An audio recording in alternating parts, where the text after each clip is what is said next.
आज हम atoms, elements, molecules and compounds के बारे में जानेंगे।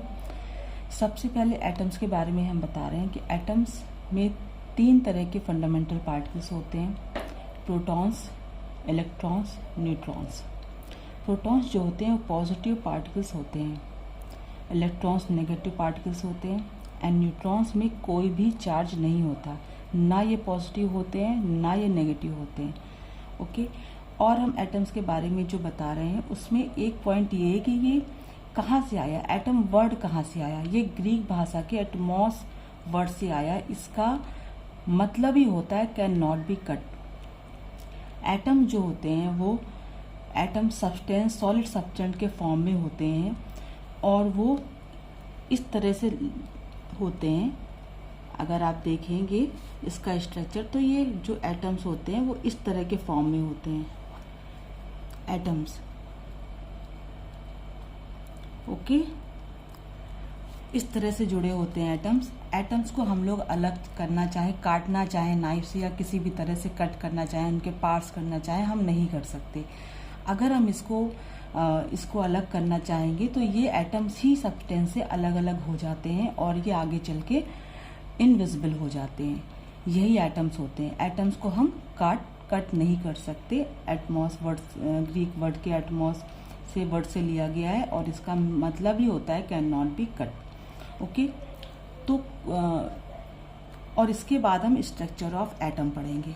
तो सबसे पहले हमने जो ये डिस्क्राइब किया atom, elements, molecules and compounds, आज हम इनके बारे में जान रहे हैं। यहाँ पे हमने पॉइंट भी मेंशन किया एटम के लिए।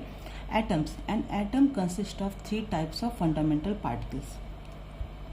प्रोटॉन्स जो पॉजिटिव पार्टिकल्स होते हैं, इलेक्ट्रॉन्स जो नेगेटिव पार्टिकल्स होते हैं, और जो न्यूट्रॉन्स होते हैं इसमें मेंशन है neutrons do not carry any charge. ना ये पॉजिटिव होते हैं ना नेगेटिव होते हैं, इनमें कोई भी चार्ज नहीं होता। एटम के बारे में एक नोट, यहाँ एक पॉइंट मेंशन किया है, the term atom is derived from the Greek word Atmos which means can not be cut. इसका मतलब है कि एटम को हम कट नहीं कर सकते। अब हम आते हैं स्ट्रक्चर ऑफ एटम पे। स्ट्रक्चर ऑफ एटम जो है ऐसा ही होता है, इसको हम इस तरह से समझते हैं। ये हमारा स्ट्रक्चर ऑफ एटम है, इस फॉर्म में है। यहाँ पे जो पॉजिटिव पार्टिकल्स हैं वो प्रोटॉन्स हैं, उसके अलावा ये जो पार्टिकल्स हैं जिनमें कोई भी चार्ज नहीं वो हमारे न्यूट्रॉन्स हैं। यहाँ पे जो प्रोटॉन्स और न्यूट्रॉन्स हैं इनको न्यूक्लियस कहते हैं। ये न्यूक्लियस है, ये प्रोटॉन्स है, ये हमारा बीच का पार्ट जो है न्यूक्लियस है। और ये जो चारों तरफ ये जो पार्टिकल्स आपको दिख रहे हैं नेगेटिव पार्टिकल्स, ये इलेक्ट्रॉन्स हैं और इनमें ये नेगेटिव होते हैं। ये बहुत हाई स्पीड में, बहुत ही इलेक्ट्रोस्टैटिक फोर्स के थ्रू इन न्यूक्लियस के चारों तरफ रोटेट होते हैं और ये पार्टिकल्स इसी फॉर्म में होते हैं, ये कहीं ऐसे और कहीं नहीं जा सकते। तो यही स्ट्रक्चर एटम का होता है। तो एटम्स में बीच में जो होते हैं न्यूक्लियस, न्यूट्रॉन्स एंड प्रोटॉन्स होते हैं। बीच के पार्ट्स को हम न्यूक्लियस कहते हैं और जो न्यूक्लियस के अंदर जो पार्टिकल्स होते हैं इनको हम कहते हैं न्यूक्लियॉन्स। ओके, और इलेक्ट्रॉन्स इस फॉर्म में होते हैं और इस तरह से ये रोटेट करते रहते हैं हमेशा हाईली स्पीड में। और जिस तरह से ये रोटेट कर रहे हैं इसको हम शेल्स या ऑर्बिट कहते हैं। ये अपने ऑर्बिट में इस तरह से रोटेट करते हैं। तो इलेक्ट्रॉन्स हो गए, न्यूट्रॉन्स हो गए और प्रोटॉन्स हो गए और इसको यहाँ पे न्यूक्लियस में ये दोनों लोकेट रहते हैं। तो आपका ये स्ट्रक्चर ऑफ एटम है। और अब नेक्स्ट पॉइंट की तरफ बढ़ते हैं। हमने इसी को एक कुछ पॉइंट्स में मेंशन किया है ताकि आप लोग नोट डाउन भी कर सकते हैं इसको और पढ़ने के लिए इजी रहेगा। This central part is known as nucleus. जो बीच का पार्ट होता है उसको हम लोग न्यूक्लियस कहते हैं। The protons and neutrons present inside the nucleus, दोनों ही अंदर होते हैं न्यूक्लियस में, आर कॉल्ड न्यूक्लियॉन्स। उन पार्टिकल्स को जो न्यूक्लियस में होते हैं उनको हम न्यूक्लियॉन्स कहते हैं। अब नेक्स्ट पॉइंट को देखते हैं। इलेक्ट्रॉन्स रिवॉल्व, जो मैंने अभी आपको डिस्क्राइब कर दिया, समझा दिया अच्छे से, उसी को पॉइंट में मेंशन किया है। इसको आप नोट डाउन भी कर सकते हैं, ये आपको आगे काम भी आएगा। Neutrons revolve around the nucleus with high speed to overcome the strong electrostatic force of attraction by the nucleus. In definite fix path which are called orbits और सेल्स। इनका एक फिक्स पाथ होता है, हाई स्पीड में ये rotate करते हैं और उसको वो अपने ऑर्बिट में ही मूव करते हैं, वो इलेक्ट्रॉन्स होते हैं। अब हमारा नेक्स्ट पॉइंट आता है एलिमेंट्स। एटम आपका हो गया, एलिमेंट्स पे आते हैं। हमारे नेचर में जितने भी सब्सटेंस होते हैं वो एलिमेंट्स से ही बने होते हैं, एलिमेंट्स ही होते हैं वो। जैसे ये एग्जाम्पल है वाटर। हम नॉर्मल में एक एग्जाम्पल लेते हैं वाटर और कॉमन सॉल्ट। वाटर में हाइड्रोजन और ऑक्सीजन होता है, क्योंकि इसका जैसे ये होता है तो हाइड्रोजन और ऑक्सीजन है, ये हमारे दो एलिमेंट्स हैं, हाइड्रोजन एंड ऑक्सीजन। तो वाटर दोनों made up of hydrogen and oxygen, hydrogen oxygen से मिलके वाटर बनता है। All the substance in nature are made up of element. जितने भी सब्सटेंस नेचर में हैं वो सब के सब एलिमेंट से ही होते हैं, ठीक है। वाटर हाइड्रोजन ऑक्सीजन से मिलके बनता है। Common salt made up of sodium and chlorine. Sodium और क्लोरीन से मिलके बनता है कॉमन सॉल्ट, टेबल सॉल्ट, जो हम घर में यूज करते हैं और हमारी लाइफ के लिए बहुत ही एसेंशियल है, जो हम नमक खाते हैं। ओके, तो ये सोडियम और क्लोरीन से मिलके बनता है। अगर सोडियम और क्लोरीन को अगर अलग अलग देखें तो ये पॉइजनस होते हैं, लेकिन जब ये मिल जाते हैं तो क्या बन जाते हैं, सॉल्ट बन जाता है, टेबल सॉल्ट बन जाता है। तो इस तरह से ये एलिमेंट्स हैं, सोडियम और क्लोरीन जो है एलिमेंट्स हैं, और जब ये मिलके बनते हैं तो NaCl बनता है, सोडियम क्लोराइड बनता है, जो ये सॉल्ट है, एक कंपाउंड के रूप में ये बन जाता है जब ये जुड़ता है। An element is pure substance consisting of one type of atom distinguished by the atomic number. Examples of elements. जितने भी मैंने बोला, जितने भी नेचर में हमारे सब्सटेंस होते हैं वो सारे के सारे एलिमेंट्स होते हैं। कुछ एग्जाम्पल मैंने दे दिया, gold, iron, copper, carbon, hydrogen, oxygen, sodium, chlorine, जो भी चीज़ें हैं, सारी चीज़ें जो है आपके ये एलिमेंट्स ही होते हैं। टोटल जितने भी सब्सटेंस नेचर में है वो एलिमेंट्स ही हैं। एलिमेंट्स के लिए एक पॉइंट और है, elements are made up of molecules with the same kind of atoms. Okay, if a molecules is made up of atom of different elements such a substance is called compound। अच्छा, इसको हम समझते हैं। Elements जब same kinds of atom के साथ ही जुड़ते हैं, सेम काइंड्स ऑफ एटम होते हैं, तो ये एलिमेंट्स होते हैं। लेकिन डिफरेंट टाइप्स ऑफ एलिमेंट्स से जुड़ते हैं, ऐसे एटम से जुड़ते हैं जो डिफरेंट एलिमेंट्स से होते हैं, वो कंपाउंड बन जाते हैं। जैसे हमने ये बोला हाइड्रोजन, ये वाटर को ही लेते हैं, इसमें 2H है, ये 2H है, ये दोनों क्या है, सेम है, क्योंकि हाइड्रोजन है, हाइड्रोजन हमारा एलिमेंट है। हाइड्रोजन के 2 एटम है, 2 एटम्स ऑफ हाइड्रोजन, और ऑक्सीजन है, ऑक्सीजन का 1 एटम है। ऑक्सीजन अलग है, हाइड्रोजन अलग है, 2 एलिमेंट्स हैं, हाइड्रोजन, ऑक्सीजन। इसके 2 एलिमेंट सेम है, यानी ये जो H2 है हमारा एलिमेंट है, और ये हमारा जब डिफरेंट टाइप का एलिमेंट जुड़ा तो ये मिलके कंपाउंड बन गया। 2 अलग अलग जब होते हैं, सेम हो या सिंगल हो या उनके 2 एटम्स हो, 3 एटम्स हो, अगर वो सेम एटम है, सेम एलिमेंट्स हैं, तो वो एलिमेंट्स ही होते हैं। अगर डिफरेंट एलिमेंट्स के एटम उनमें जुड़ते हैं तो वो मिलके एक कंपाउंड बनते हैं। यही डिफरेंस एलिमेंट और कंपाउंड में है। अब आप सोच रहे हो कि मॉलिक्यूल्स है, कि मॉलिक्यूल्स और कंपाउंड ये क्या है। अब हम मॉलिक्यूल्स अगर हम बताते हैं आपको, तो हम इसमें बढ़ते हैं। A molecule is formed by the combination of atom in a whole number ratio। उस पर ध्यान देना है। A molecule is formed by the combination of atom in a whole number ratio। इसको हम एग्जाम्पल के थ्रू समझते हैं। जैसे हमने सिंपल सा एग्जाम्पल है H2SO4, इसको हम बोलते हैं सल्फ्यूरिक एसिड, ठीक है। इसमें एलिमेंट्स कौन कौन से हैं, H2SO4 में कौन कौन से हैं, हाइड्रोजन है, सल्फर है और ऑक्सीजन है। हाइड्रोजन, सल्फर, ऑक्सीजन मिलकर ही ये सल्फ्यूरिक एसिड बना, ठीक है। तो इसको हम एग्जाम्पल के थ्रू एक बार और समझेंगे। जैसे यहाँ पे एक मेंशन है, 2 atoms of hydrogen, 1 atom of sulphur and 4 atoms of oxygen, okay.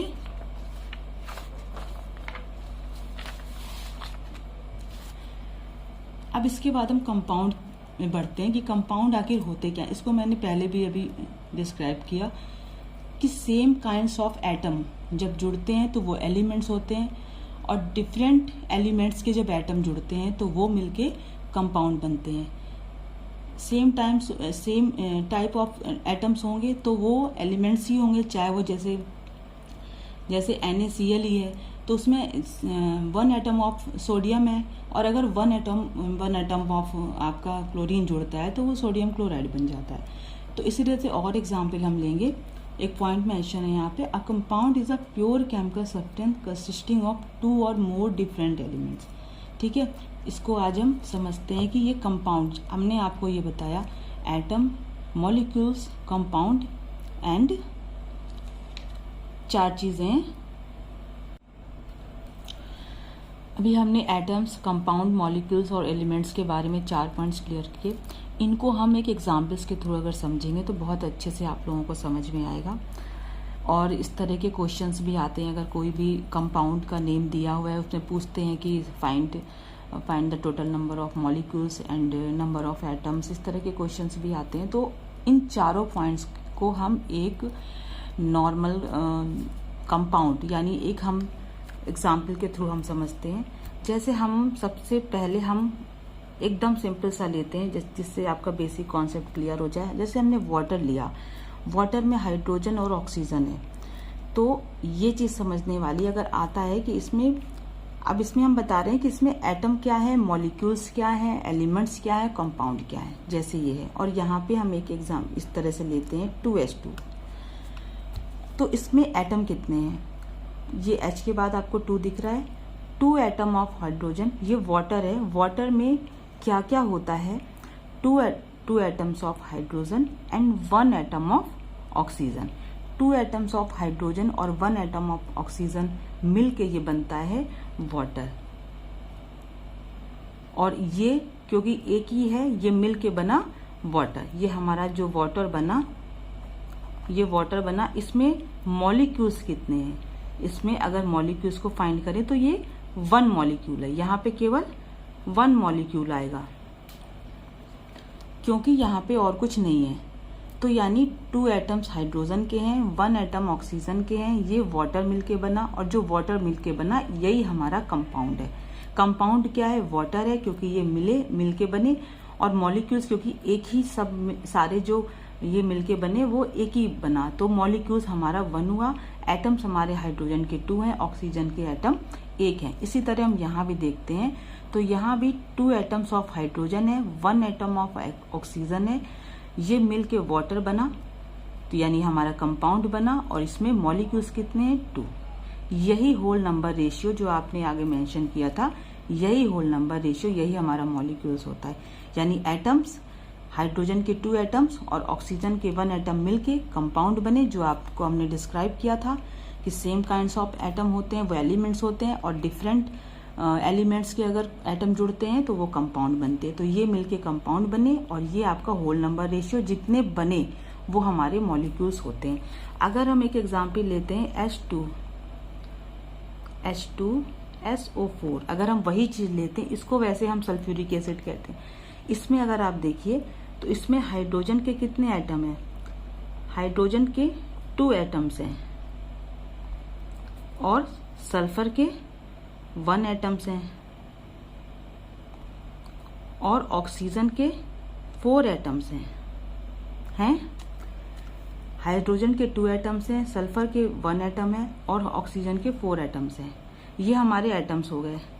ये बना क्या हमारा, ये हमारा सल्फ्यूरिक एसिड बना। सल्फ्यूरिक एसिड क्या है, हमारा कंपाउंड है। मॉलिक्यूल कितने इसमें, सिंगल 1, यानी कुछ नहीं, यानी 1 है। यानी मॉलिक्यूल्स हमारा 1 है, और ये मिलके बना जो कंपाउंड वो सल्फ्यूरिक एसिड है। एटम्स हमारे ये हैं, और एलिमेंट्स क्या है, name hydrogen, sulphur, oxygen. Hydrogen, sulphur, oxygen elements हैं, सल्फ्यूरिक एसिड कंपाउंड है, एटम्स आपके ये हैं, और मॉलिक्यूल्स सिंगल 1। इसी तरह से 2H2SO4 अगर हम लेते तो भी हमारा उसी वही सेम होता, बस इसमें मॉलिक्यूल्स जो होल नंबर रेशियो मॉलिक्यूल्स ये हमारा चेंज, यानी मॉलिक्यूल्स हमारे 2 हो जाते, बाकी एटम्स हमारे वही होंगे, कंपाउंड हमारा वही बनेगा सल्फ्यूरिक एसिड। तो इस तरह से क्वेश्चन भी आते हैं। और ये है जैसे H2O, इसमें आप फाइंड आउट करो कि कितने एटम्स किसके हैं, एलिमेंट्स के नेम क्या है, कंपाउंड क्या है और मॉलिक्यूल्स कितने हैं। जैसे ग्लूकोज है C6H12O6, 6 atoms of carbon, 12 atoms of hydrogen and 6 atom of oxygen. ये है, ये हमारे एटम्स की बात हो गई। एलिमेंट्स कौन कौन से हैं, carbon, hydrogen, oxygen. Okay, compound क्या बना, ग्लूकोज। मॉलिक्यूल्स कितने, सिंगल 1। इसी तरह शुगर का भी ये होता है, NaCl, टेबल सॉल्ट जो होता है कॉमन सॉल्ट, उसका भी ये, और वाटर का। तो आप इस तरह से किसी भी सब्सटेंस, किसी भी कंपाउंड जो मिल के बनेगा वो कंपाउंड होगा। किसी भी कंपाउंड को आप इस तरह से डिफाइन कर सकते हैं, उसमें आप मॉलिक्यूल्स, एटम्स, एलिमेंट्स नेम और कंपाउंड नेम आपको देख के समझ में आ जाएगा कंपाउंड कौन सा है, और इस तरह से आप किसी भी का भी आप एटम्स ये सब निकाल सकते हैं। तो ये एग्जाम्पल्स के थ्रू ये प्रैक्टिस करने से बहुत अच्छा होगा। तो आप किसी भी कंपाउंड को लेके इस तरह से अपने से ही प्रैक्टिस कर सकते हैं। अगर आपको ये वीडियो पसंद आया हो तो आप लाइक, सब्सक्राइब और शेयर ज़रूर करें, और हम आगे भी डिफरेंट टॉपिक्स पे अलग अलग बेसिक कॉन्सेप्ट आपके क्लियर करते रहेंगे। Thank you.